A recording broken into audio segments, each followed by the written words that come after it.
ourselves now. Yeah. Best behavior. We're live. Here we go. It was comedy gold before we started. Coming in, folks. We see you out there. Chats live. I'm told you can super chat or do whatever chat over on YouTube now if you want. If you do, it all goes to the Indie Comics Network. We're not seeing none of that money. We're not asking for money. Coming in, folks. We're just looking for stuff. Well, yeah, from our work. Is this work? Please buy my book. Yeah. Red nails, more red nails today, folks. Gonna get to the opening here and get things underway. There we are.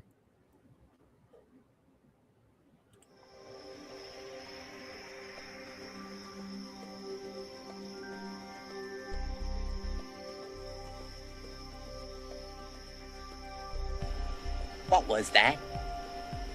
This is not a charade.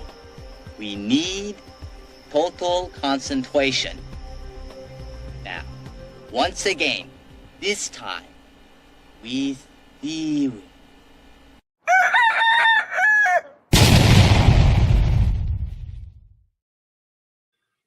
Right. Comics by Night, folks. Thanks for joining in, stopping by. Like I said, chat's live. Hope you'll participate. We got a great, one of the best to look at today. We want to send condolences to the passing of Sal Buscema. First thing right off the bat. Passed away a couple days ago. I love the man's work. Read it, most of it as a kid. And just know he's going to be missed. He was a true workhorse in this industry and underappreciated, in my opinion. Yep. Some really great comics under his belt. Well worth looking at. We'll probably look at those in the near future. Other than that, we have Red Nails with Barry Windsor Smith, Roy Thomas. Great treasury, a great archive, looking shot right off the original art to take a look at. And we're really glad you're here to go through it with us. I'm your host, Randy Zimmerman. I've been doing Arrow Comics since the mid-'80s. In fact, I'm putting together a collection now of the first comic series that I was involved with, along with Susan Van Camp, called Tales from the Universe. Looking through a bunch of funny animals. So it's been interesting, to say the least. So there'll be more on that in the near future. Just keep your eyes peeled when we do that campaign. It'll be over at fundmycomic.com, along with our other books. The other book that right now I'm writing is called The Atlantean. It's a great story, sword and sorcery tale of King Kull and Brule as they travel the land looking to rid their world of shape-shifting lizard demons. So it's a lot of fun. Everything that you'd come to expect from a sword and sorcery story, we're doing our best to put in there and make it the best. So look for volume 4 at Fund My Comic in March. Joining me this morning also, Mr. Glenn Fleming. Glenn, please introduce yourself. Hi everybody, my name is Glenn Fleming. I'm a writer, artist and publisher. I write books such as this one, which you can get on Amazon and through New Haven Press. It tells you about when I went to see Jack Kirby at his home. I also draw things. I have a cartoon character called Hatch. He's been around for a long time. So this book shows you previously unpublished work. And you can check that out on Fund My Comics, coming soon to Amazon. And occasionally, I'm known to publish magazines about comics, articles, interviews. Randy and Russ have both been in this magazine. There's 15 issues of this on Amazon, and I'm looking at putting them all together in a couple of volumes. So keep tuned for that. Here we are. Also joining us this morning, Mr. Russ Leach. Russ, please introduce yourself. My name's Russ Leach. I'm a comic book artist from the UK. As Randy said, I'm working on the Atlantean exclusively at the moment. Actually, no, not exclusively. I did a couple of other things, but not comic-y stuff. Anyway, if you want to find out more about it, go to russleach.com and sign up for the email list. We've just got the exclusive cover reveal, if you want to show that.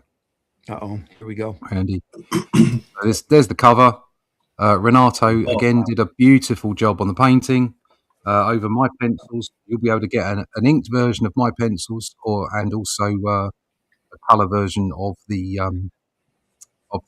original painted art by Renato as well. So, lovely work. Fantastic stuff. Yeah. Very pleased with that. Same here. We want to thank Tennessee Fats also and his YouTube channel for giving us the Shadow Kingdom, which the Atlantean is based off of, a great review. Deeply appreciate that. Yeah, Tennessee Fats. It's Tennessee _Fats, I think. But it's Tennessee Fats. And he's done loads of stuff on Robert E. Howard as well. So if you like that kind of thing, go over there. It's worth your while. It's a great channel. I had a heck of a time getting his channel to call up on my searches. So be careful, be persistent. It's there. He's really good. I like his oral oration. Yeah, he's really entertaining. Yeah, he's very professional.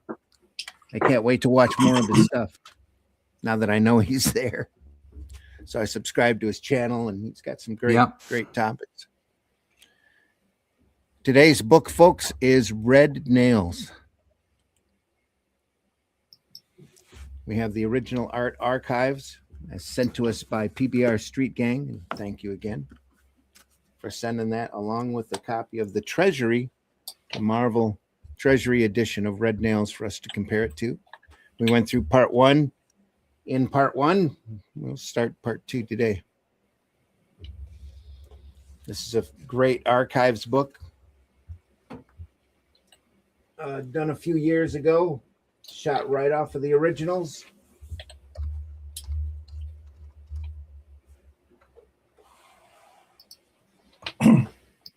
Beautifully done. How are we looking? All right. It's about as far back as I can get the camera this morning. Do you need to do that sharpening? No, I looked earlier. We're already at high res, but I can see if we can go higher. It's blurred. It does look blurred this morning, doesn't it? No, it says it's high res.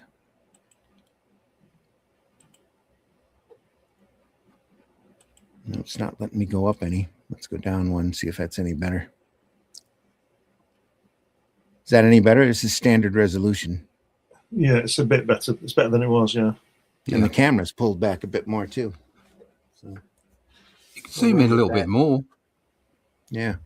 Yeah, you could lower it, get a bit closer. We don't need to see the edge of the pages, do we? No, but I'm trying to chase off that flare too. Up here. That's not good. Yeah. Yeah, there's glare, isn't there? Let me see if I can get rid of that.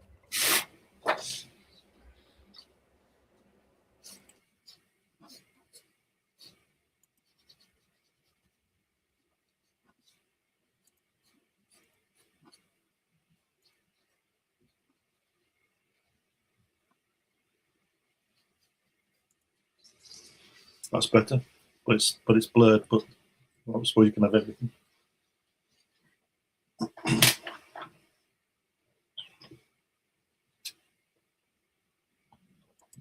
You're muted, Andy.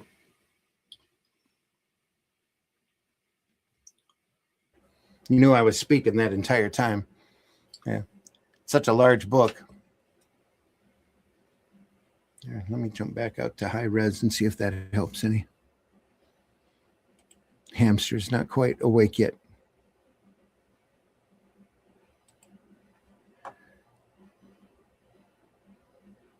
Let's see what this does. That's it. Is that better? Yeah, I can that's still it. tighten that camera a little.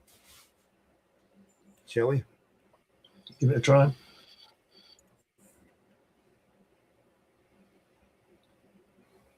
Yeah, I think that's about it now. Yeah. There's only so much you can do. Is that good? Listen, kids. Listen, Yeah. kids. If you really Looks- love it, go looks go good. buy it. Yeah, that's good. Looks good here. Yep. Conan. If you really want a closer look, I'm sure you can pick up a Treasury Edition. The 200 The quid. lurker from the catacombs. Yeah.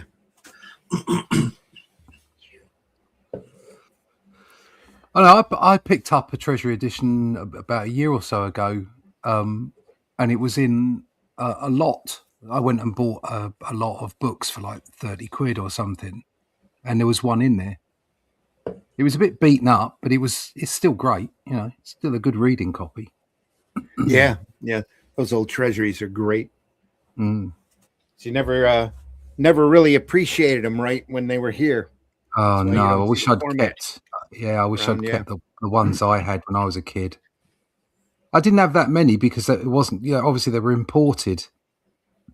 Yeah. Occasionally you saw them on a shelf, and I think I had maybe 4 or 5 tops. One of them was Red Nails when I was a kid, and that's another story as to why that all went in a bin. Mm. Parents not appreciating your comic collection. That's the one. You've all done that one. Yeah. Yeah. I leave home for a couple of years, and you've thrown my collection in the bin. What's going on? Yeah, and it was in the loft in the way. Oh yeah, it was in the way. Yeah. What do you mean it was in the way? Like mine were in the way under the bed. We just chucked them in the bin. People were tripping up and breaking their leg every day. After, yeah, putting their leg under your bed and tripping Yeah. up. Yeah. Look at that. It's just lovely, isn't it?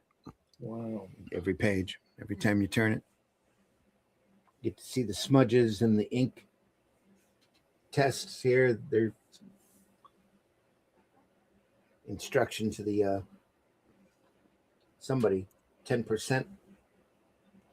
I don't know what this says, but doesn't he draw good blood? Yeah, and sweat. Yeah, the way it runs, yeah, on the blade. Mm-hmm.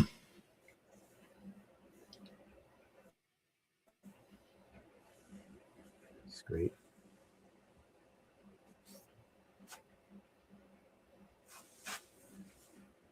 By Crom. Yep, Valeria. He ended up using that name in Conan the Destroyer. Second Schwarzenegger Conan movie. Pretty sure.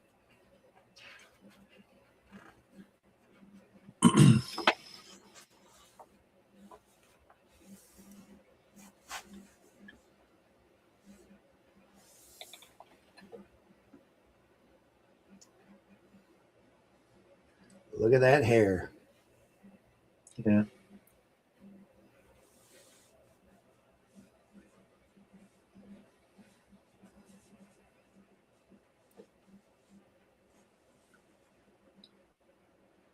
Five dead dogs. Wow. Slain.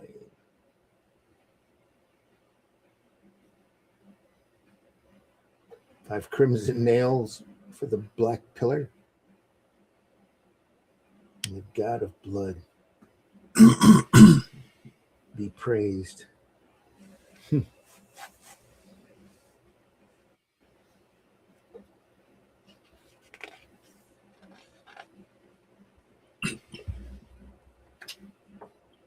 This is about the best printing that you can possibly get for this kind of work. And I have to look every time I turn the page because the paper stock is so thick. I think I'm picking up 2 pages at once. It's beautiful stock, though. It's a note here along the bottom. Let's see if I can read it.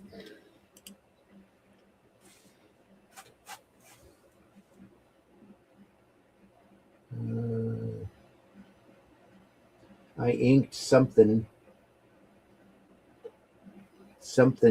chew it. Third panel.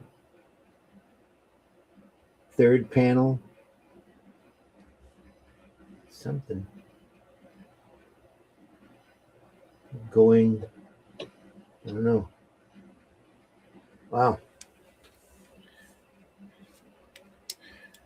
Could be a doctor with that handwriting.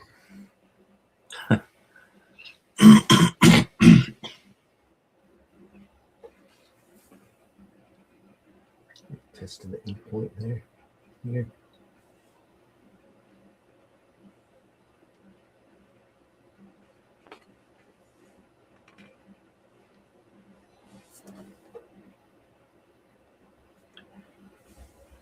Do you know, I've got a theory about this original artwork. You know, I think it's the same person who's got all the artwork. It's Spider-Man, Thor, whatever it is, this. And you know why? Because every time I see these original pages, they've always got those two holes in where they're clearly in a folder. And not everybody would do that. You understand what I mean? Mm-hmm. Of course, they could have been, depending upon where the holes are, here on the side, they could have been setups for the camera too.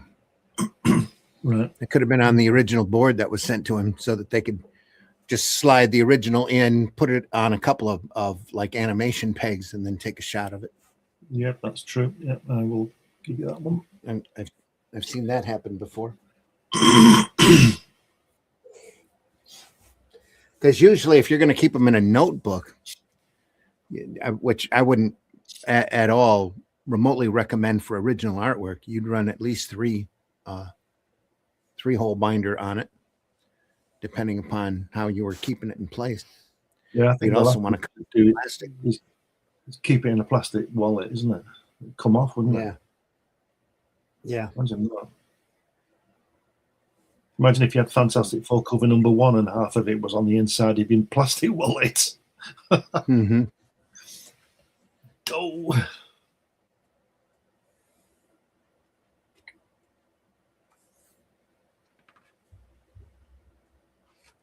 Oh, man.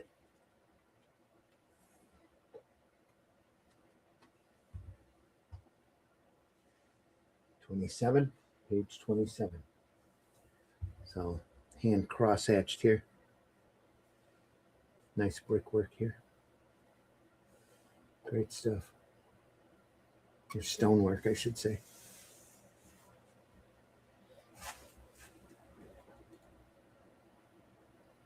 Yeah, if you hadn't put that shadow on that panel there, that wall would have just been boring empty space, wouldn't it?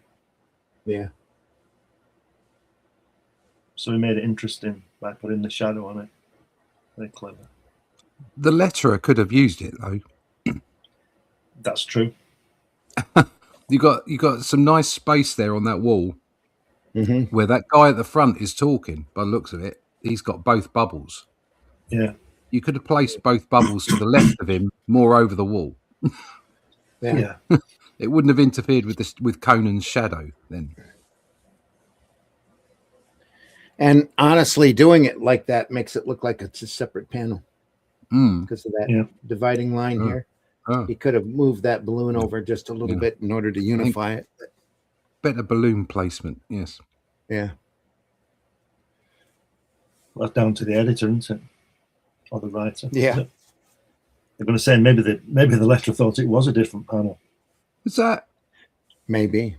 So it's Conan. Conan's at the front, isn't he? Yeah. Yeah. It's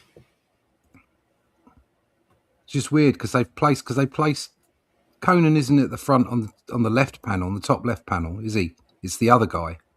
No, he's back here. The other guy's here. And then they they've swapped places. Yeah. Right. Okay. Still. Lovely hair. Crawler is upon us.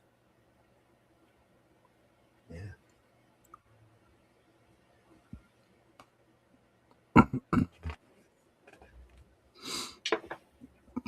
Page 28. More of that wonderfully tiled floor.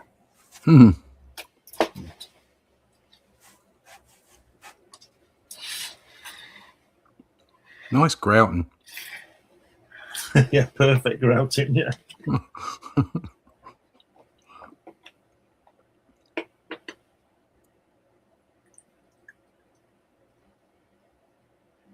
father of serpents. I love the way they speak. You know, it's great. Like if that guy should say, "Who's that?" But he says, "In the name of Set, father of serpents." You know, they have to declare, don't they? Who dares disturb the solitude of peace? Prince. When he'd be saying, "What are you doing here? Who are you?" And Princess Gisela. Yeah, you know, and identify the other characters that way, though. This way you get introductions right off the bat.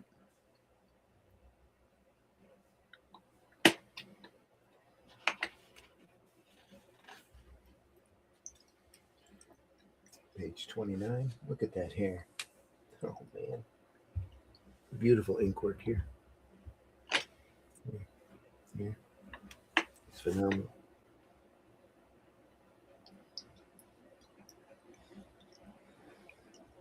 Lots of notes down there, too.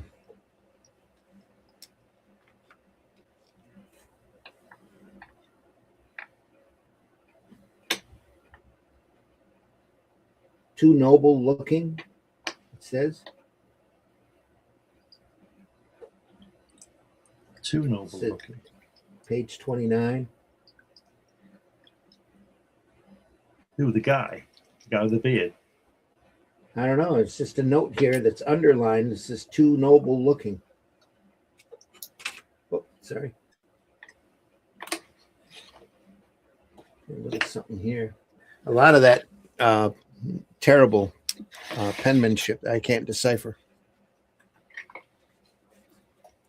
Definitely notes from somebody.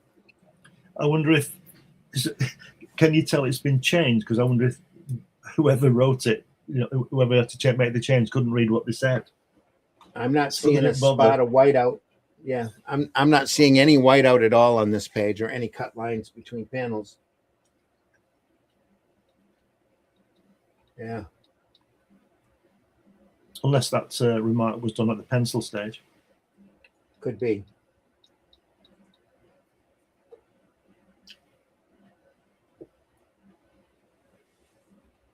Yeah, just casual Conan eating there.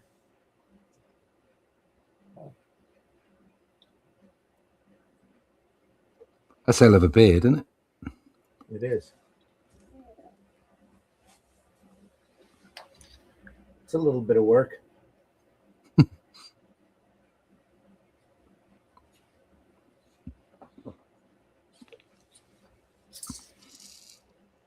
Just got to admire the technique, though, the stipple look to it. You don't see beards drawn like that in comics very often.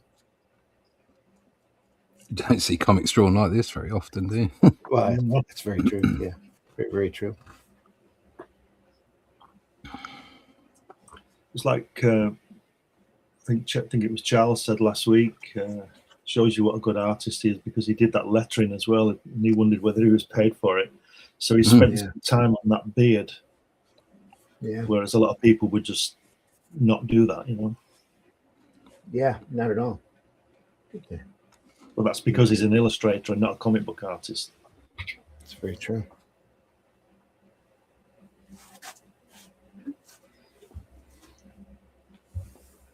Seemed like a lot of work on that last panel there, whiting out and everything, and above it as well. So, talking of which, we ought to mention Sal. Yeah. Sal Buscema left us this week. Yeah, we did that at the start of the show. Did you? I didn't hear. Yeah. Oh. Okay. Yeah, some of my favorite runs is Sal. When I was growing up, his Captain America run with Steve Englehart and the Defenders run with Gerber. Yeah. Defenders and the Hulk. Phenomenal stuff. Yeah. And Hulk, he handled Hulk for many, many years. I don't want to. When he got on a book, though, once they gave him a regular assignment, he did it. He was on it for a while. Yeah. Mm-hmm. Go ahead, Glenn. Sorry. I was just going to say I don't want to run Sal down, and he was a fantastic artist, but he wasn't as good as his brother. So check out both.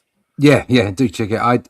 He's different. Yeah, you know what? I felt that Sal was possibly more comic booky. Yes, I know what You you know, mean.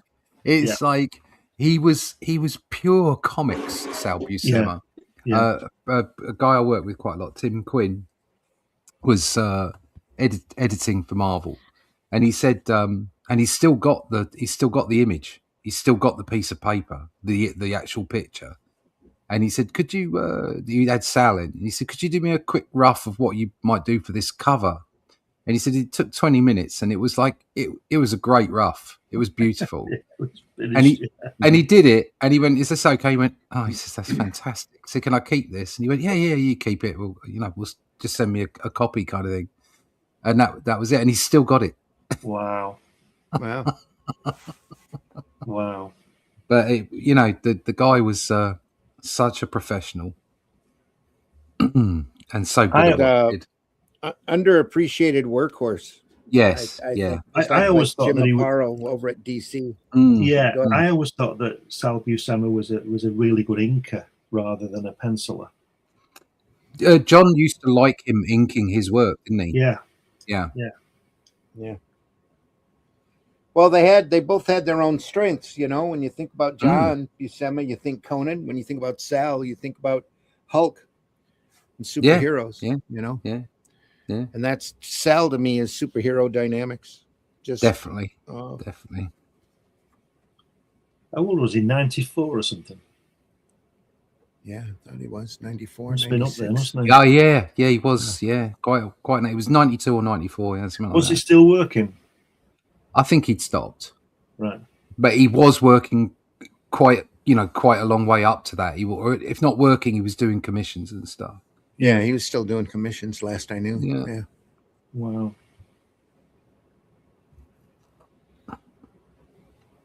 Well, a lot of these guys get branded as too nostalgic, and Marvel just drops them. Or the silly editors. What does that mean? Do you know what exactly. I mean? Surely, it's like Leonardo. It's just the best. So what I don't understand. I figure they're not up and hip with the kids, I think what's happened is, along with us losing generations of readers, the comic book industry has also strayed towards a sort of a purity as well, and they've gone. We discussed this before. It's like yes, what we're seeing here is illustrative, but it's still comic book. Yeah. And I think it's moved towards this illustrative way of drawing, especially in a lot of the DC titles. And it's high quality stuff. Don't get me wrong; it's lovely, but it's not what Sal used to produce. Yeah. No. And because there's been this movement to, I think, more towards collecting, and rather than it being pulp and reading material, like high volume reading material. Just throw away, yeah. It then and what's happened is you've got an art form as far as very illustrative comic book work, but the art form of comic book artwork, the sequential work in the way that Sal or Aparo used to do it, that I think a lot of that's gone, to be honest. Yeah. Because the market is just pointing in different directions, and so people are expecting different things on the pages. And again, I think a lot of that is the editors pointing the market in a different direction, not the audience. Definitely. Not the audience. The audience is obviously leaving. Yeah. All you need to do is look at manga. And that's not to say there aren't some really detailed, high-end manga stuff. There is, but the vast majority of it is fairly straightforward, simple artwork that tells a great story and has lots of action and energy in it. And that's what American comics used to be. And I don't think they're that anymore. So, well, I think a prime example, and I'm sorry if I get too political here, as far as the industry goes, a big example of where the industry is that quote that Jim Lee gave earlier this week. Oh yeah, manga and how it's taken over. I looked at that quote and I said, "You just don't know what comics are." Hello, fellow kids. Hello, fellow kids. I like manga too. What was the quote? Oh, he manga's great. It's so diverse. It's fantastic. Look at all this great stuff. And I'm like, he'd written a thing on X. The reason manga has a foothold is because those corporates are as inept as they are to chase off the audience that they had. And The reason that the manga does so well go ahead. is that it doesn't file everything through a superhero lens. So superheroes are the genre, in the same way that manga has fishing and like then sci-fi and history and fantasy. Superheroes are the genre, not I'm going to do like a psychodrama and put it into a Superman book. No, that's not what we want from a Superman book. You know, Right. there are relationships, there is humanity in it. There Well, are I think morals, that's one of the yes, problems. yes. One But of the you big can't problems shovel with- everything through superhero books. Yeah. One of the big problems, I think, with the direct market is that we pared down, at least in American comics, we took all of this great diversity that was out there, like before the Comic Code Authority hit, and just stripped it right down. And the only thing that really sold well was male power fantasy superheroes. And that's what they ended up pushing and selling and pushing and selling. And then when Diamond comes in, and I know this from the 80s, when we were doing these black and white comics were out there that were really, really weird and really diverse and in a lot of different subjects. I mean, at Arrow, we were doing zombie comics back in the mid 80s, long before Walking Dead. We were doing fantasy books long before the Dungeons and Dragons type material sprung up, and only Conan and the Barbarian books were around. But the thing is that the folks at Diamond wanted everything pared down to the lowest common denominator, and that was superheroes. And they wanted wanted us to start doing color superhero books. And when Image came out and all of these other color superhero companies like Malibu came out, they were real happy to push them and promote them over any kind of unique works like Love and Rockets and Mr. X that was out there. Some of the great horror books at the time. Yeah, it's just Diamond. Diamond wasn't interested. Sorry, there's a delay. They told everybody that's superheroes are what sell. Superheroes are what sell, and they told the retailers the same thing, and so that's what they got. They got a bunch of superhero work. Yeah. So now Diamond wasn't interested in the art form. Diamond was interested in making money, and that was it. That was all it was there for. And even barely that. Yeah. You know, which is sad, and because we were at one point, even after the Comic Code Authority sprung out, a lot more diverse than what we were now. A lot of funny animal books. Bob Hope, Jerry Lewis both had comics, you know, all under the Code Authority. Those all got stripped out when the direct market happened and narrowed down to superheroes and barbarians, pretty much. I think you have to say that the direct market was the start of the death of the comic book industry. And I know that's really harsh on comic book shops, and I don't have anything against them. I love them. I enjoy them. And I hope that they do well. I hope that people buy books from them. But taking books out of 7-Eleven, taking books out of your local newsagent, if they're not on the shelf, kids don't see them. Yeah. And so they don't buy them.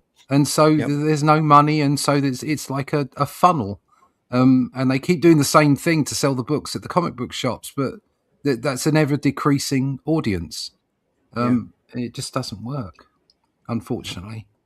But I think there is a new opportunity now. There's great books going on in the independent space, and you know, I think that's where people have got to get their books now. They got to get them out in the wild, out in the open, and hopefully some, you know, comic book shops will start picking up independent books and start putting them on the shelves. Yeah.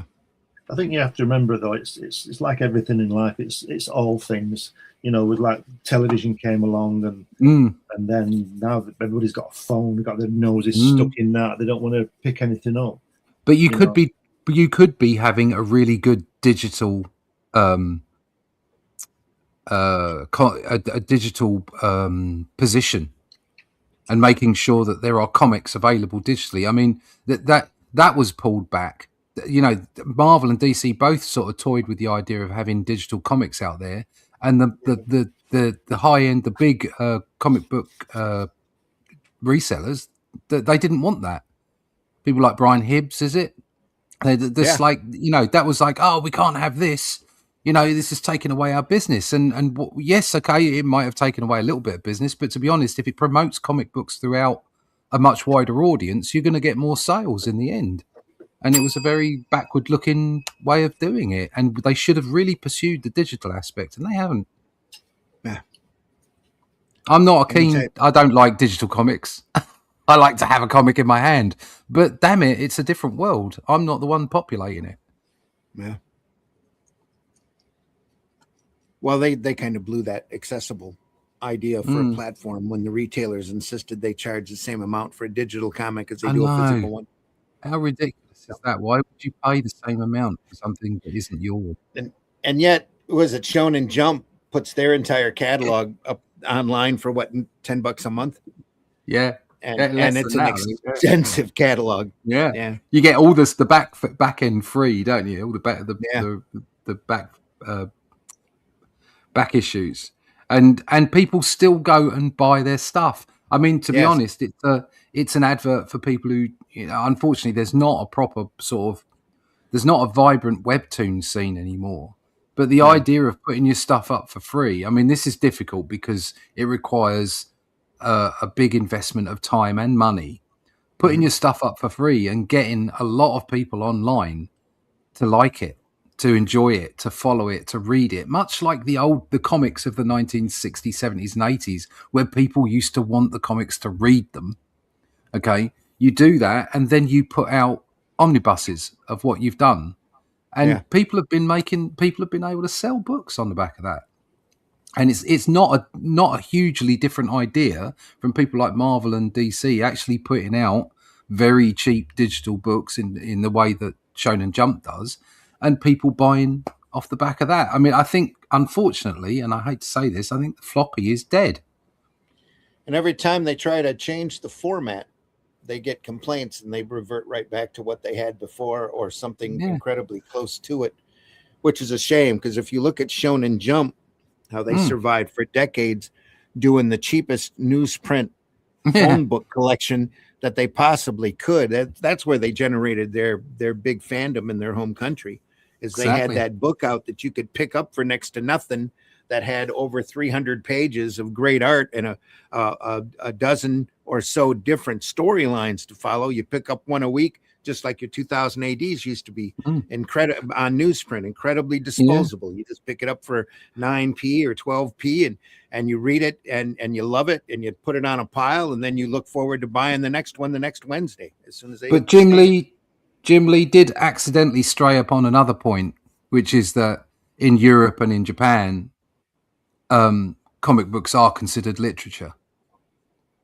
That's true, yeah. And that approach to comic books, it hasn't helped the American comic book. Well, and you would think it would be part of his responsibility to try to promote that. You would, wouldn't you? You would, but never mind. Think so. Yeah, never mind. Yeah. You know, you were saying earlier that you thought that floppy was dead. Yeah. And I agree. But if you look at this page, haven't they all got nice little bottoms, these people? There's no floppy bottoms in here. No floppy there. No. They're all rather on this. Tight glutamus maximus. Little bottoms, everybody, aren't they? Just saying. Just saying. Incredibly well drawn. Yeah. I'm looking at this and thinking Hal Foster, Prince Valiant. Yeah. Beautiful stuff. Yeah. Gorgeous material. Here we go. Marvy in the house. Good morning, grunts or gents. Great boobs on page 5, Glenn. Grunts. Great boobs on page 5, Glenn. Catch you later. See you, Mal. All right. An awesome channel and loved his review. Yes. Tennessee Fats. Yeah. Thank you. Yep. Tennessee He's a great Fats, channel. Folks. Yeah. Look him up, subscribe. There's a link to it put up by Russ. Skip Edwards in the house. Hey, good morning and evening, fellas. Yep, whatever time you're watching us. Glad you're here, Skip.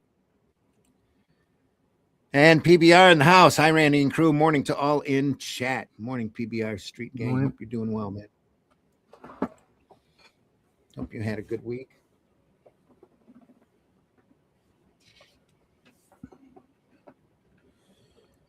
Just cross-hatching here. Just before you turn, I've just noticed something on that page. He's gone beyond the lines, hasn't he? Gone the printed line on the board, Slightly. Yeah, he has. Yeah. both sides. He's cheating. Oh, he's gone bigger. Look at that. Yeah, he did. Yeah. He took that original art and knocked it bigger.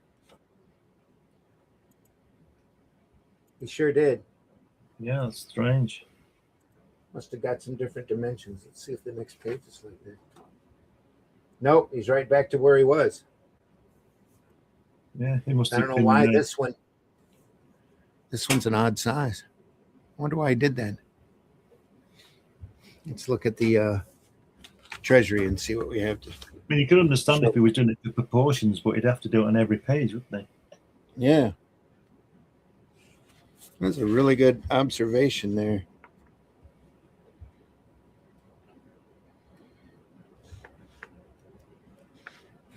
Oh, that's Rogues in the House.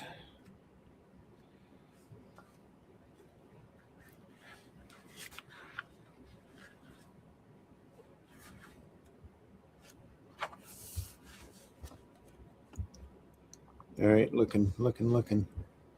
There we are.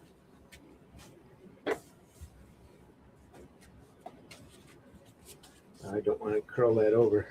No. You see that? Not very well. Yeah. Does it go? Everything- Does it? Everything's there, but yeah, the dimensions are about the same. He must have decided he wanted the extra space, maybe, in order to do this with the crowds. Yeah.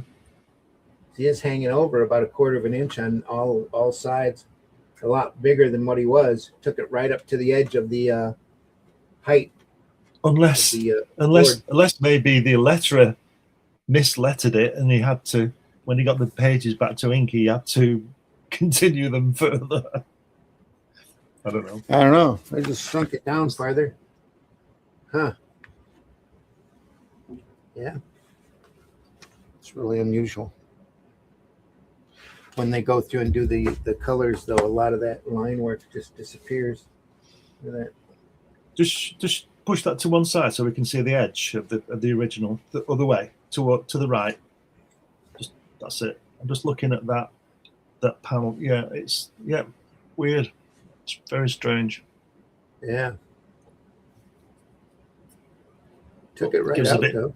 Gives us a bit more he did. artwork, doesn't it?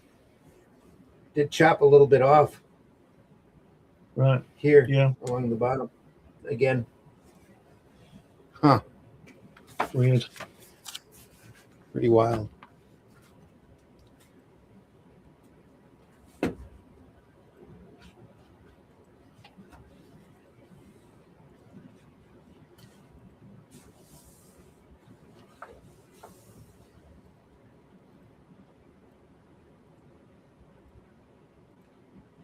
Great pen work here. Has to be like a flexi pen. Soft metallic calligraphy nib for this. And probably rapidograph here for the line work on the floor. So the pattern here, it's not afraid to perspective it in here. It's pretty hot.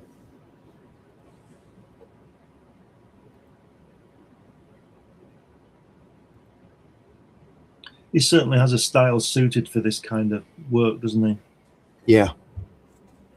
I think we were saying last week would have loved to have seen him do a Tarzan story. Yeah. That would have been crazy. The foliage would have been nuts. It'd been worth it just to see that. Yeah. You could just do a book with Tarzan not in it. Just show the jungle. Yeah, yeah. PBR says, I've looked at this book many times and never noticed that. Glenn has a sharp eye. There you go.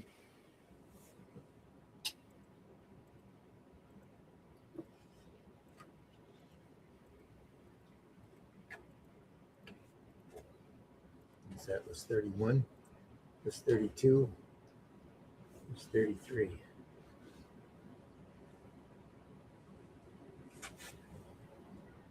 Yasala. Convenient shadows then. Yeah.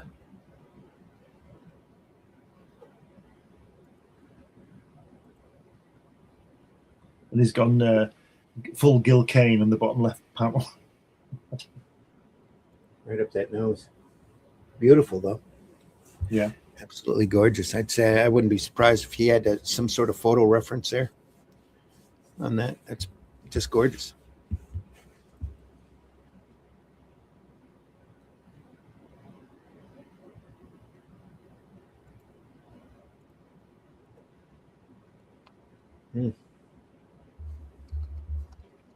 Wow. Fantastic, isn't it? Yeah. Every page, every time you turn the page or something. We said this last week. He draws odd faces, doesn't he? But they really work for this kind of thing. Yeah. Looking at the heavy cross hatching here on the bedding. It's interesting.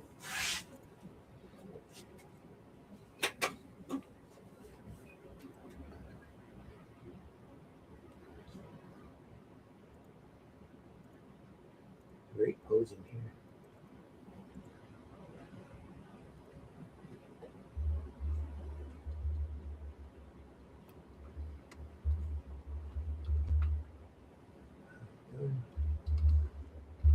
Just nice to get a little bottom in there at the end. Yeah. You begged to tell me what treachery you were up to.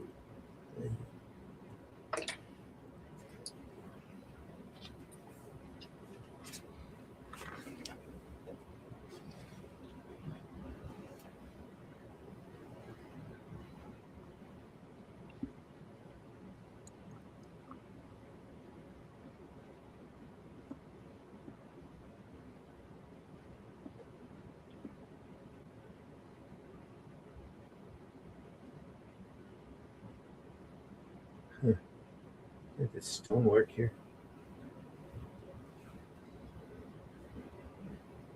Yeah.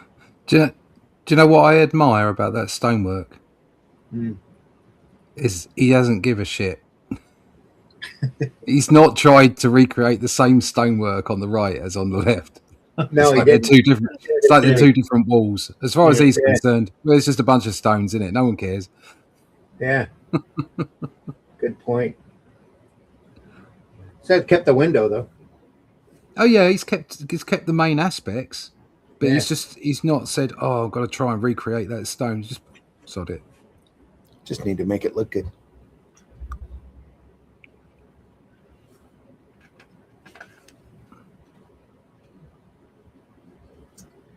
Page 36.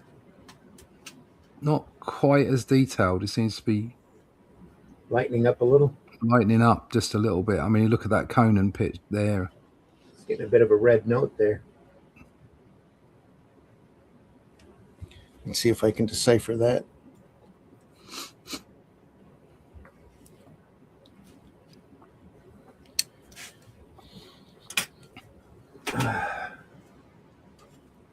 No, without having any closer to it. Sorry, folks.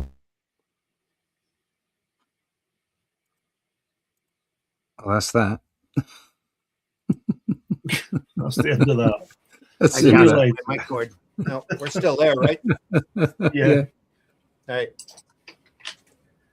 That says Roy, opening sequence of chapter 5. It looks like omitted. That's what the red note here says. So he said, I'm not drawing that introduction. I've done a different one. Yeah, whoops. You know that introduction you wanted. Well, didn't quite make. Yeah, you know the introduction that you'd spent a week writing. Well, I'm not using it. Yeah.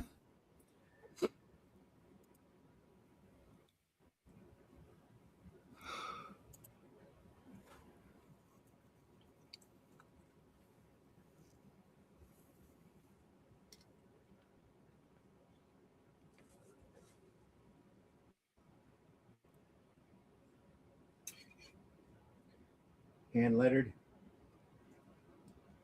on the board. This looks like.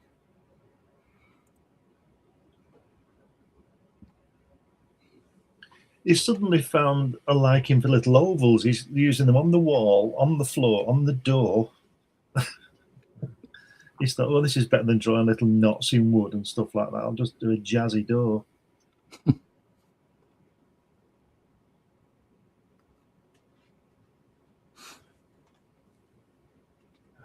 we are. Oh, man.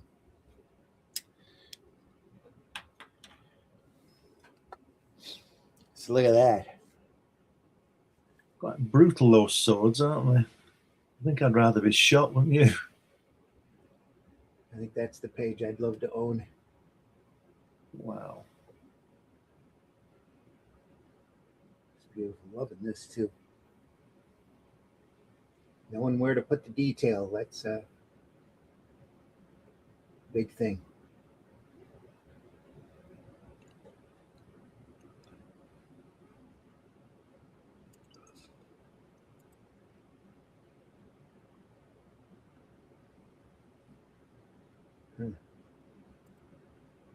It's another hard note up there on the side.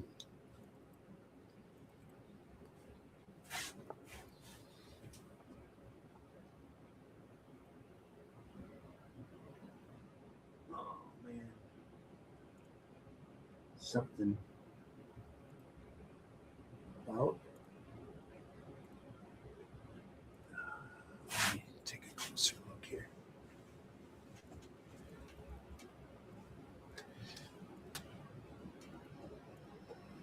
Roy, the only something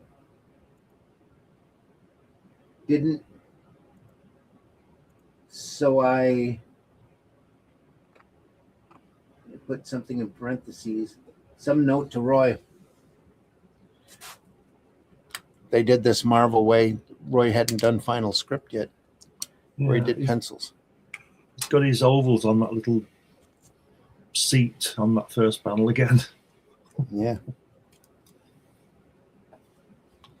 That first panel's one that you can look at for a while, though. Yeah, that top panel with all those lines on for the floor, it's very Steranko, isn't it? It is. Yeah.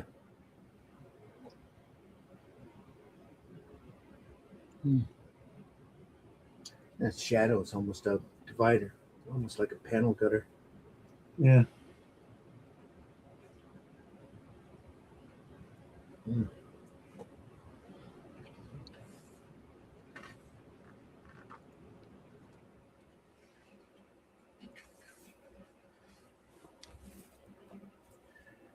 $38. Is that right? We get 37. We were. Man, this paper stock's throwing me every time now. It's 38.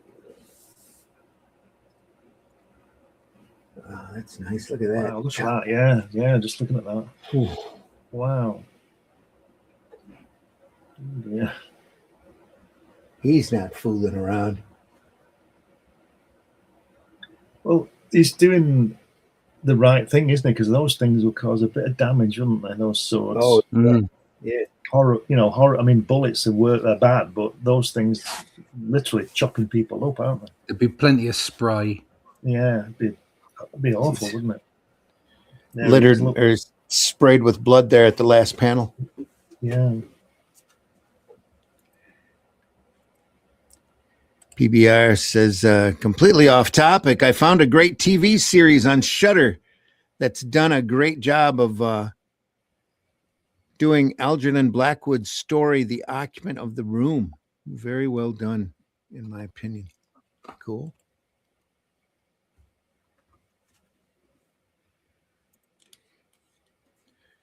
Been going through watching a couple of old Twilight Zones a night myself, just to rewatch them.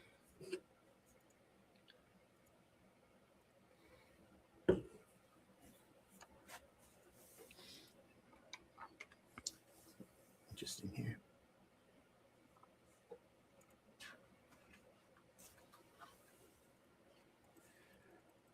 $39. Everybody's sprayed with blood now. Look at that. I'm surprised they got away with that. Well, this was in Savage Tales. This wasn't a standard comic. You weren't under code authority at this point, so he could do whatever he wanted. Oof. Look at that. You wouldn't know with Conan standing like that. You wouldn't know whether he'd been cut or not, would you? It's funny how like some of the figure drawing's a bit janky sometimes. Like you look at that bottom left panel and that's fantastic. Yeah. Where he's standing, the weight, and then look at him in the panel directly to the right of it, and his leg's a bit weird. Yeah. I think his head's too small. Yeah. All a bit odd. Do you know? It's just he's obviously on a flow. He's obviously just putting it's like a stream of consciousness. He's just like slapping this stuff down. And they are really covered in blood, splattered. Have you two seen Monsters? Yeah, I've got it. Right. No, I don't have it. Fantastic, isn't it? Yeah, it is amazing. Didn't it take him 30 years to do it or something? Okay, must have been off and on. Yeah. It started out being a Hulk proposal, didn't it? I don't know. He wasn't doing it full time, I don't think, for 30 years. No. Otherwise he'd be very thin. Yes. Yeah. It's like he's got heebie-jeebies running over him. Yeah. It's like he's in Celebrity, doesn't he? Getting things. What's the cockroach poured on his He head? looks like he might be in a Sasquatch costume. Yeah. Yeah.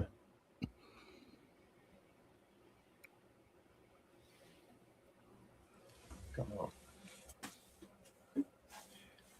It's great though. Look at how full the panels are.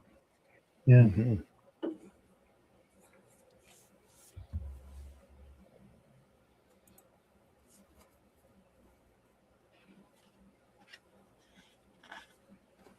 You certainly get your money's worth with Barry Smith, don't you? Yeah. You certainly do. Love that. Look at that.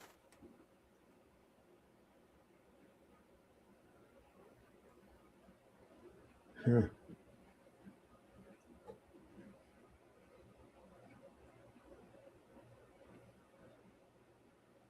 He squeezes the breath out of her.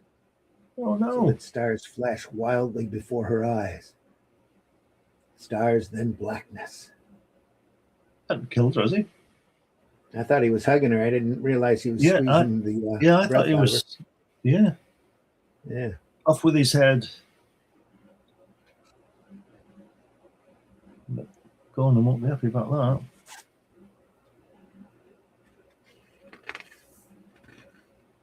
She can't be dead. Oh, no, she's just unconscious. Whack. Some more crosshatch work here. Has he got any clothes on? Yeah, I think he's got pants. Seems to have a belt right there. Mm.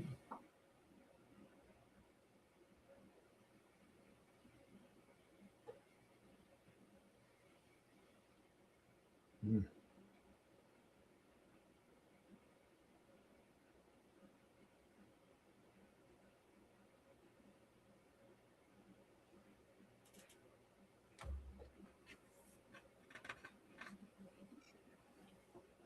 Oh, No, look at that. huh. Let's see what we're. Just great folds as well. What's that X-Men where there's that girl lying on that bed with that sheet on her? You've seen that, haven't you? She's lying Yeah. on top of the sheet. You've seen that, you know which one I mean? Not right offhand, but go ahead. I think it's an X-Men. It's just I don't know which character. It's a female. I don't know what character it is, but the splash page is she's like, it's an aerial view of her lying on a bed, and the folds in the sheets are just amazing. I don't know which issue it is, but it's absolutely incredible. I think it's X-Men, but it's just wonderful. Those chairs look like somebody's been sitting in them, don't they? Yeah. You know, they're not just there. Throne chamber. Look at the wall. Look at that. Heads. Dusty rows of glass-covered shelves. Countless human heads, perfectly preserved, stare at the startled intruders with emotionless eyes, just as they have stared for only the gods know how many months and years. It'd have been funny if he'd have put Alfred E. Newman on there, wouldn't it? Yeah. Well, they're behind glass, and the way he showed that was by running a few white lines through it. Yeah.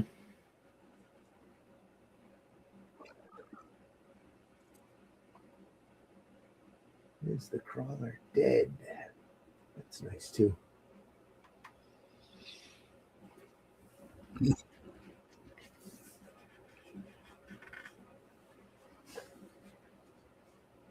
Page 44. Yeah. Right there. Keep losing count. 43. Yep.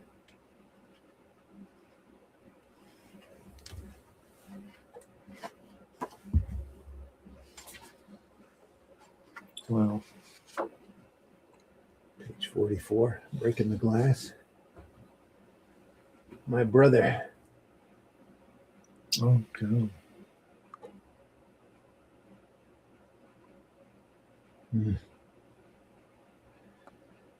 Wow. Finally gone over the edge, hasn't he? Yeah. Oof. Like a rabid animal. The final straw. Eh? Wow. Not quick enough for Conan the Siberia.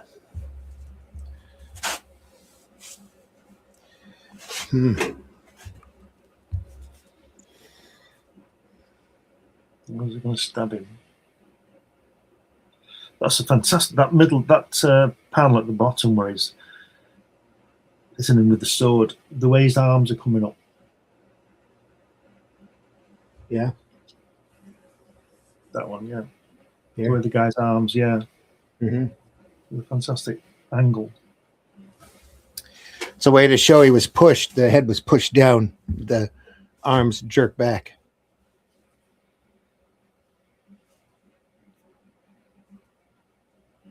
It's great movement. Fantastic. This is all cross-hatching back here. Done by hand. He's going to stab him. It looks like it. Getting closer.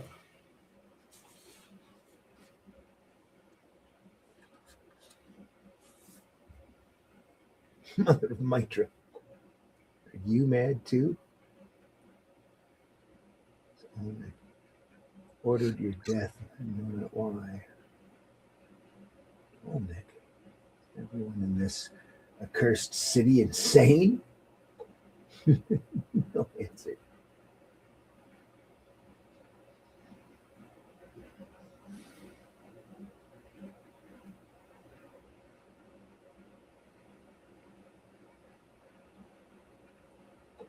Tesselia.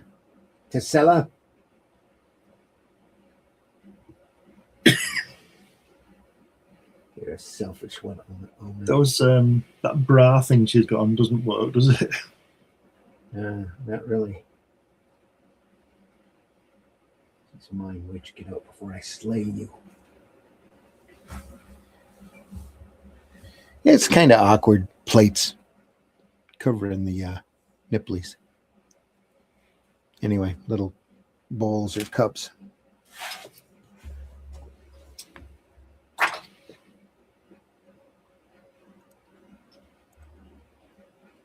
but to gaze into your eyes as a priest in Stygia once taught me, and you are powerless. Then down, dog, down on your knees, take this cup and drink deep. Up. That's got to be uncomfortable, that bra. Yeah. Imagine putting it on in the morning. It must be quite cold.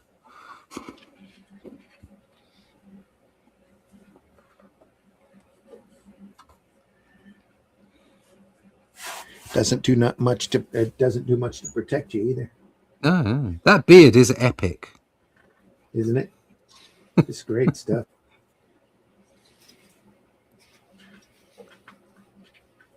Just imagine how much food he must catch in that. Yeah. Page Yeah, 46. it's the original Beards Meets Food. Oh, they killed him. Not anymore. He's dead. Merely paralyzed, but he can still feel. And I have plans for him. Yeah.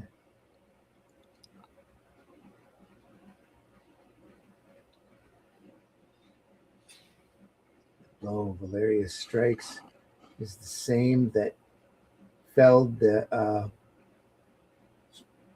Chitan wrestler once.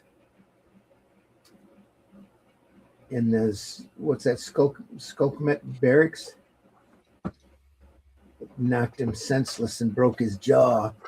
But Tassella is merely impressed.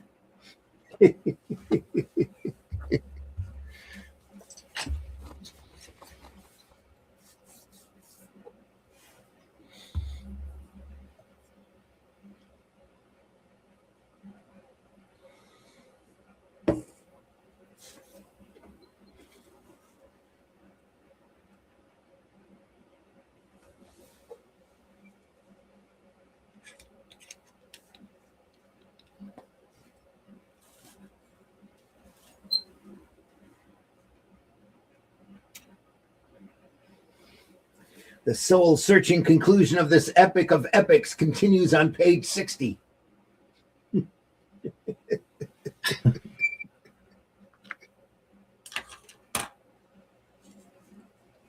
Epic of epics.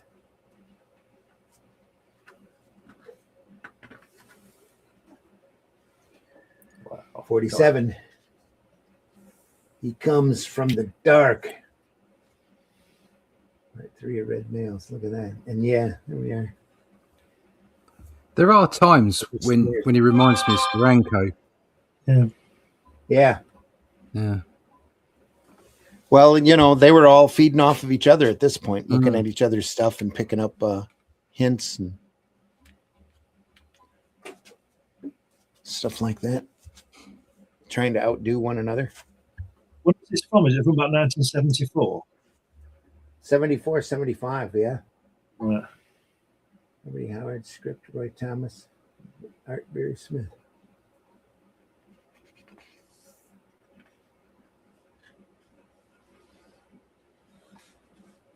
Barry Smith before he took his mother's name. 5.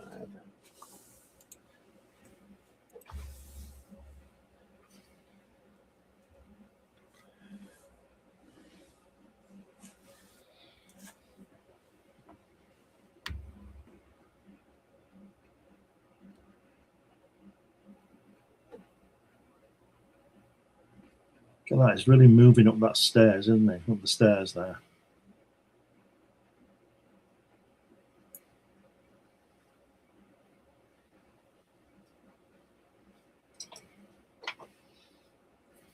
Yeah.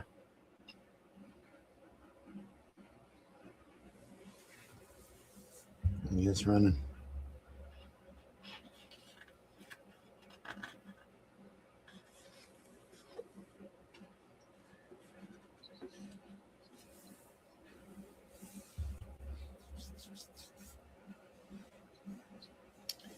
Finds what they were doing to Olmec, tied up, tortured him.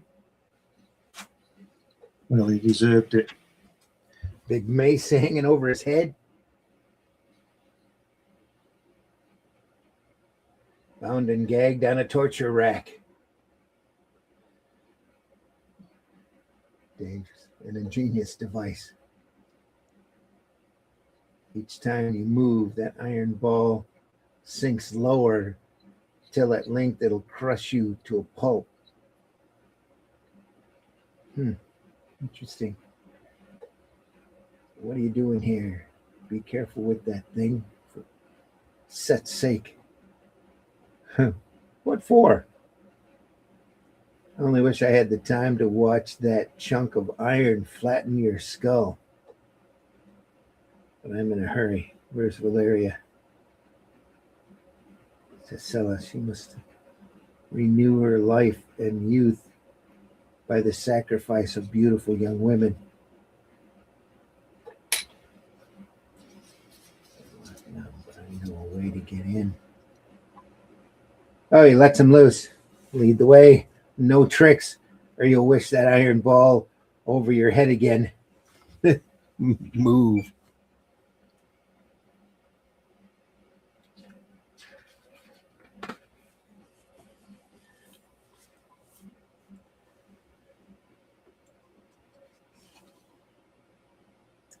$50. More beard.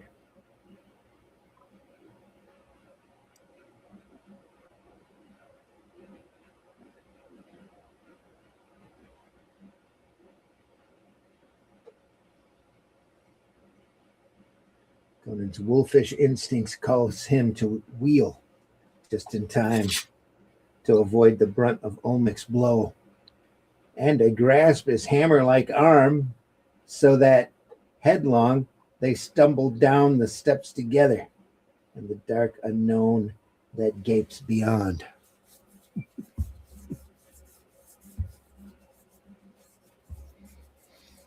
Again, more great line work here.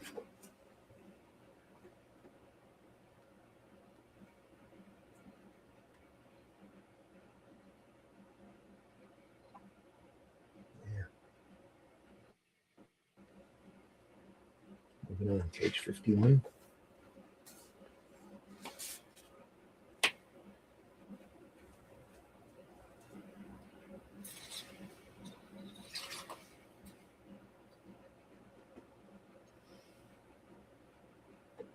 Wow. Splitting it as though it were A blob, that guy, isn't he? flimsiest tapestry. Yeah. Short-limbed form hurtles towards an ivory door at the bottom of the stairs and splinters it as though it were the flimsiest of tapestry. Olmec is already dead when they strike, his life squeezed out of him by barbarous talons. Painfully, Conan rises, shaving ivory fragments from his great shoulders, blinking blood and dust from his eyes, to find himself in the great throne room itself, which now has been transformed into a makeshift temple of human sacrifice. Doesn't get any better than that, folks.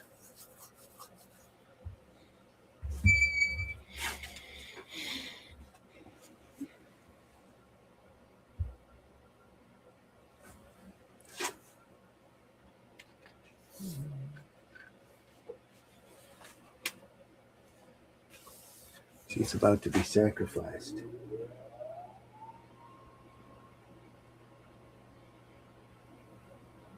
Oh.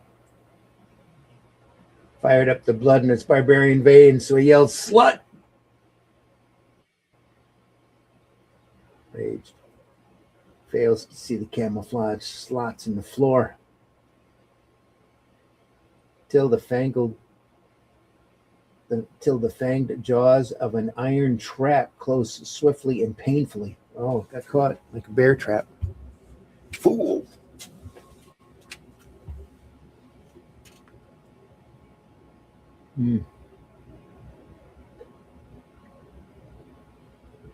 Grovel now and watch, writhing in pain that would drive men drive mad a lesser man while I fulfilled the destiny of your lovely friend.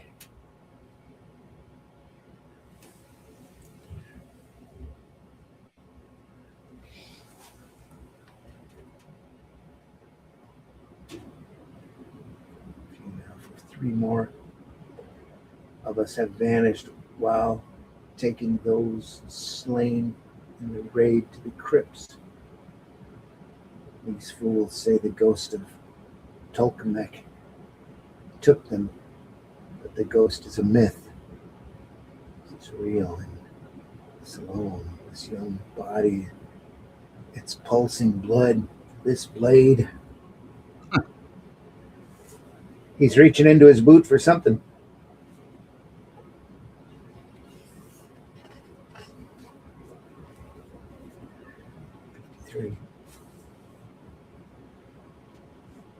Wow, look at that. Those eyes. Yeah. Staring at over my shoulder. Oh, it can't be. Tolkemec. No answer, but only a high-pitched tittering from a frame somehow vaguely unhuman, somehow obscenely scaled and reptilian. Uh-oh. It's reptilian. No ghost then, no myth, but alive. Alive after 12 years among the bones of the dead. That grisly tapestry of life, what grisly travesty of life did you live there, Tolkemec? And why have you waited so long to strike? Unless that's something hidden there. It looks like that guy in Lord of the Rings. Yeah, like Gollum. Yeah. Only with more hair. Love that face. That's crazy. Hold your hand for what? His giant hand waves the jade-hued wand he holds. Its knob glows pink, then crimson. There's a sharp crackling sound. Uh-oh.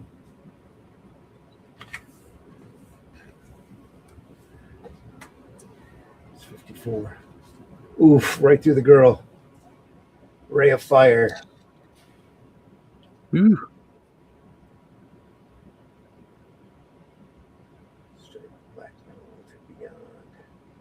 It's got a sonic screwdriver. Yeah. It's a slave girl, it looks like. Valeria unnoticed. Thrust inside the clamps that held her down. Hell bursts its bonds. There in the throne room of dead Olmec. And slaughter begins. Splat.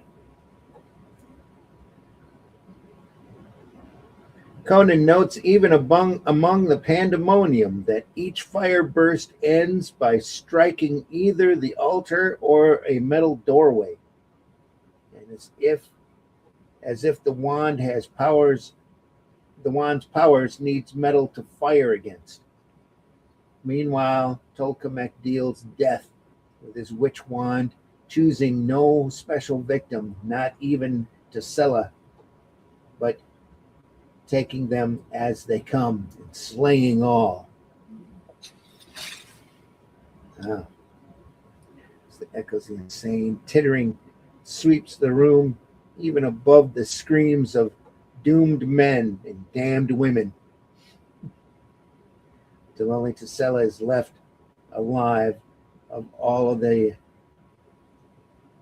Tesseltas, so who races towards the ensnared barbarian, even as Tolkemec dances madly about the fire shot chamber.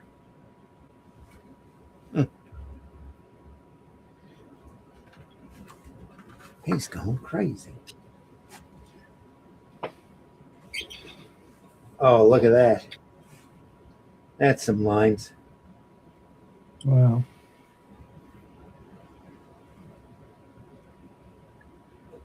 Just great. Is his woman alive? I think she's strapped to the altar. Right. How did he get out his leg out of the trap? I missed that bit. I think she lets him loose. Right. Here. Right. That's more like it. Crom, my leg aches as if the forest dragon's teeth had been sunk in it. But as soon as I rid myself of these smoking corpses, I'll see if I can do your killing for you.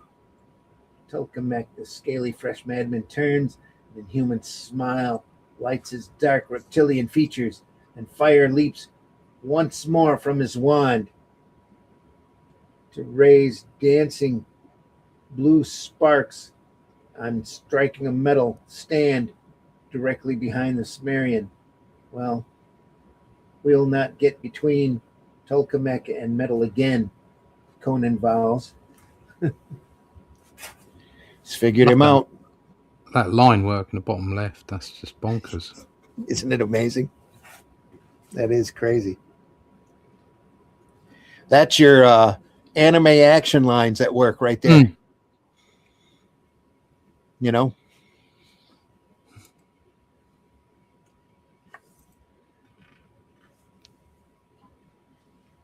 Except he doesn't do it in every panel.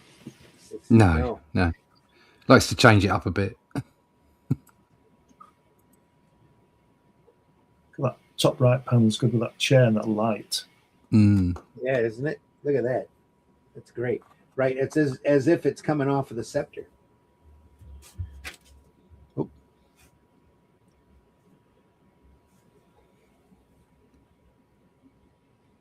PBR says, great Doctor Who reference. Yeah.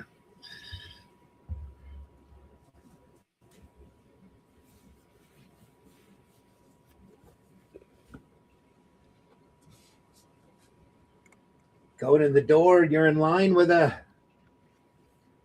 next page. 57. More great line work. Wow. Yeah, he ducks. Then throws his sword at his chest.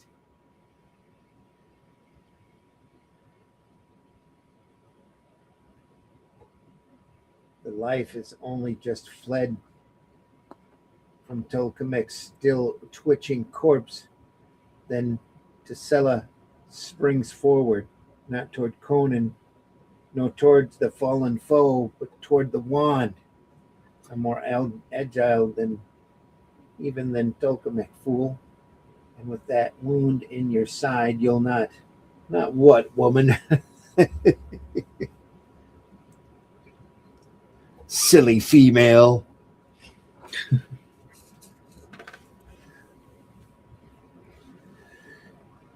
Page 58. Not what?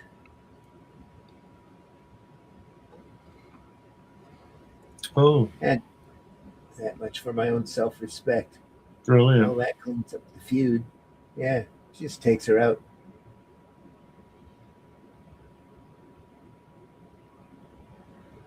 I'm hungry enough to eat a dragon. Rawr. I can fix that up, he says. That's a great panel. Conan says, Crom, it's been a hell of a night. The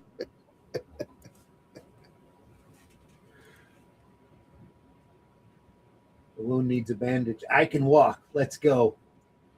I don't even want any of the haunted jewels. There's plenty of clean loot in the world for you and me, girl. There's nothing we can't do together. We'll have our feet on a ship's deck before the Stygian open their ports for the trading season. And then, by Crom, we'll show the world what plundering means. More great line work here. She says, but Conan, I want a baby.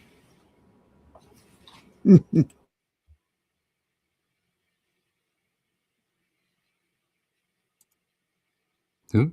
She's probably going to get plundered all the way to the Stygian Point ports. Nothing wrong with a bit of plundering. There you go. More thick line cross hatching here. Again, beautifully done. Sharp. Finis.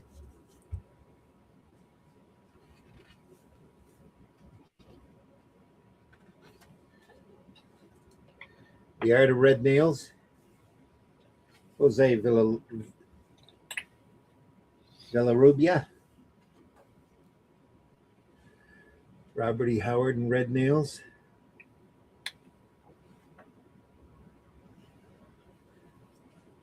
Letters, correspondence that he had. Yeah. Robert E. Howard, 1906 to 1936.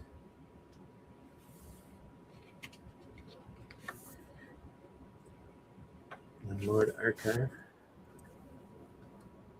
It's lovely. Really nice presentation. Yeah, it is. It's an amazing book. There's the Conan Comics corner box art for issues 12 through 24. That's sweet. Yeah. Wonder if that's actual size. Probably is. That's cool. That'd be nice to own, wouldn't it? Yeah. I love all those paintings that Joe Jusko did of the corner box art. He did a whole those with the little notations down below the whatever 25 cents and the numbered month on it. Some really sharp stuff. Only he took all of these poses and painted them. Really, really nice work. So rundown on Howard and Thomas. And if you've enjoyed this artist edition of Robert E. Howard's Red Nails and would like to learn more about the author's life and body of work, we can recommend no finer place to start than the Robert E. Howard Foundation. Information and memberships available. REH Foundation. Plano, Texas. I've been there. Yep. Plano, Texas. That's what they call it. Plano, They call it Plano. And it's full of oil billionaires and ranches. Oh yeah. Yeah. Just north of Dallas.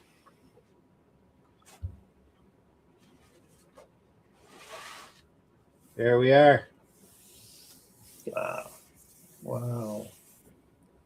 And again, deep thanks to PBR for shipping that so that we can take a look at it. Conan the Barbarian Archives and the Great Treasury. Fantastic Smith work there on the back. Great fun stuff.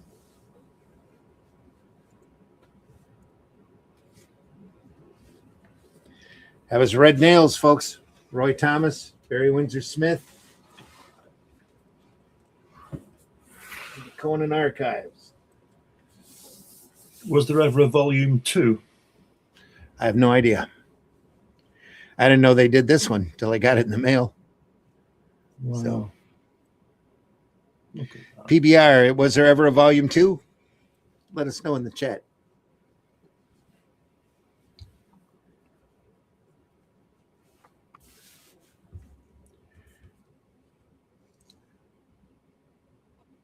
PBR says, thank you so much for covering this.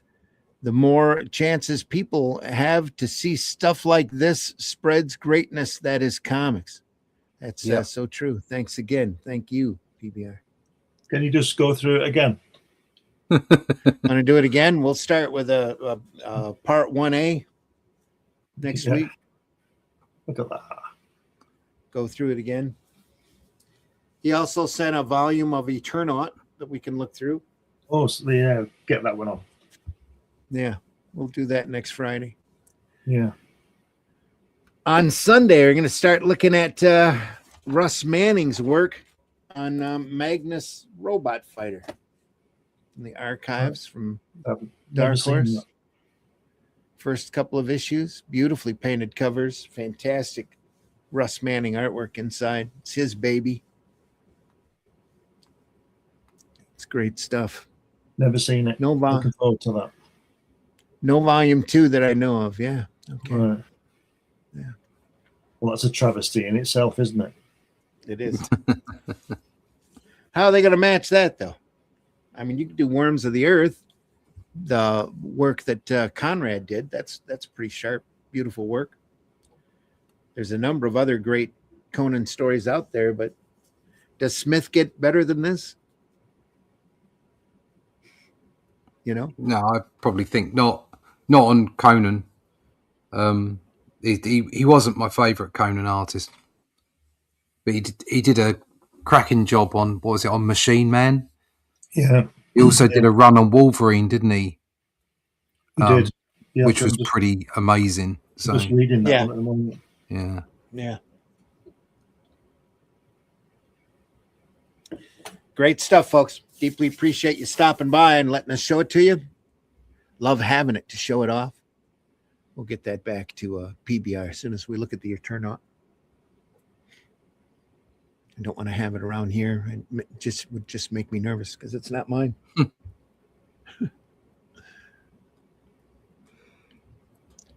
In any case, folks, stop back by. Next Friday, we'll cover the Eternaut. On Sunday, we'll do Magnus Robot Fighter.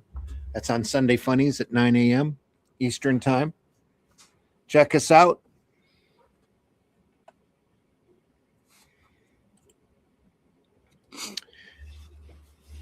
Glad you're here. Folks, we are archived over at the Comic Book Black Belt YouTube channel, the Randy Zim YouTube channel, and the Indie Comics Network YouTube channel. We've been doing this for a couple of years now, looking through a lot of great sequential art.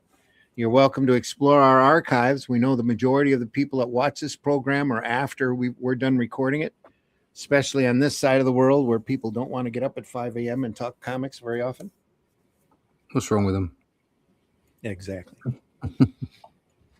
But we appreciate you being here. Whenever you're here, make sure you leave a like. Any interaction you have on whatever platform you're watching this program on just goes to help our algorithm and get out there in front of more eyes and hopefully get a wider audience. And if you love comics the way that we do, you want this show to be seen by as many people as possible. So please spread the word. Let folks know.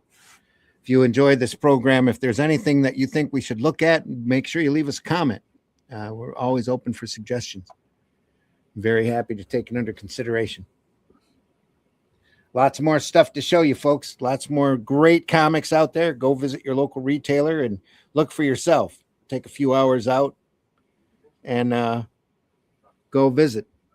Look at those boxes that might not get a lot of love or get looked through very often. You'd be amazed at what great treasures you're going to find just by looking around, especially also at conventions.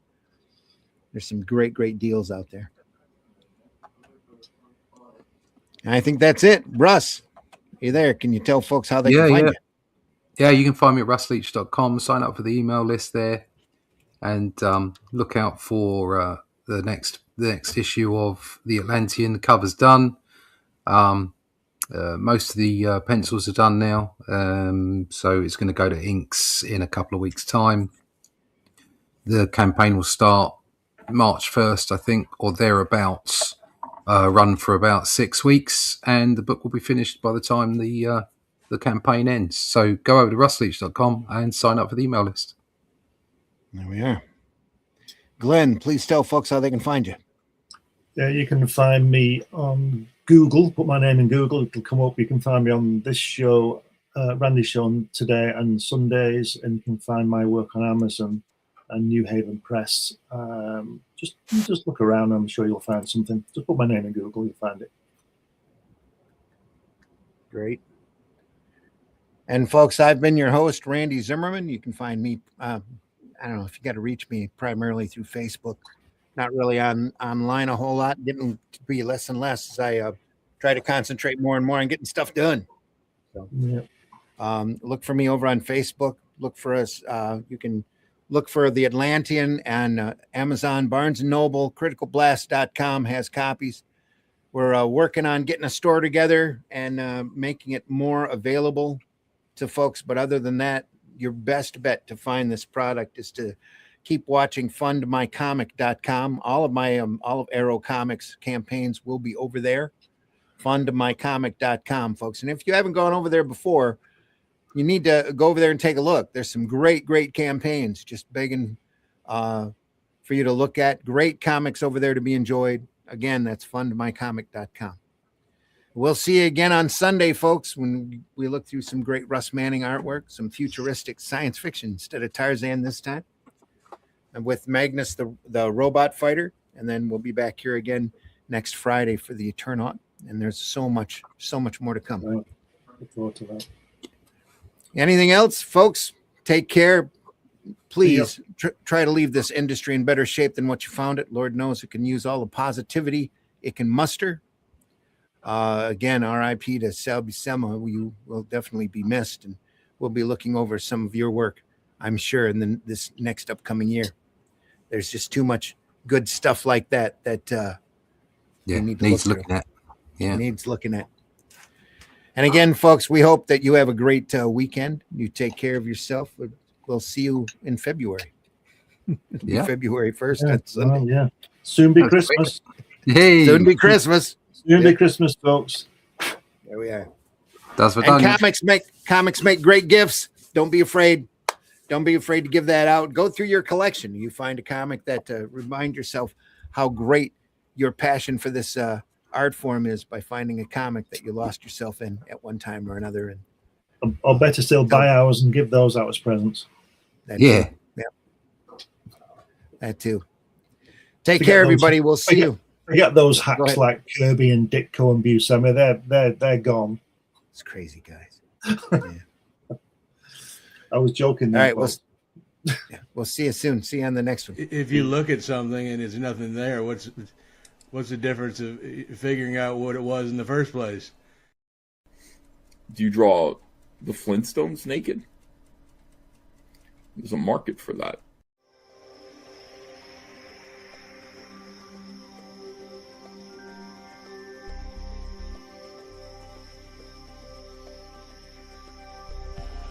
What was that? This is not a charade. We need total concentration. Now, once again, this time, with theory.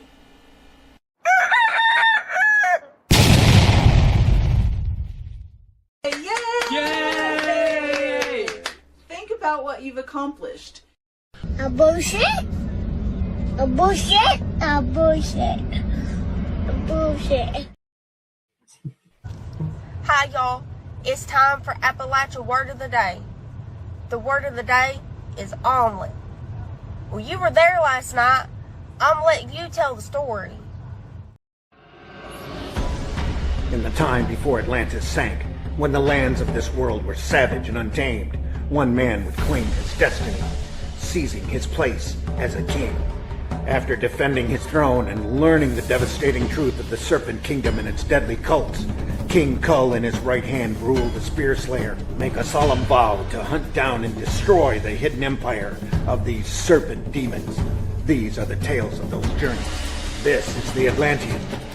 Tales inspired by the brilliance of Robert E. Howard, featuring his first barbarian characters as introduced in the pages of his classic tale, The Shadow Kingdom. Each volume contains beautifully painted covers and around 50 pages of original black and white art and story, featuring classic sword and sorcery adventures you don't want to miss. Join us on these epic adventures and sign up now for news with the email list at russleach.com.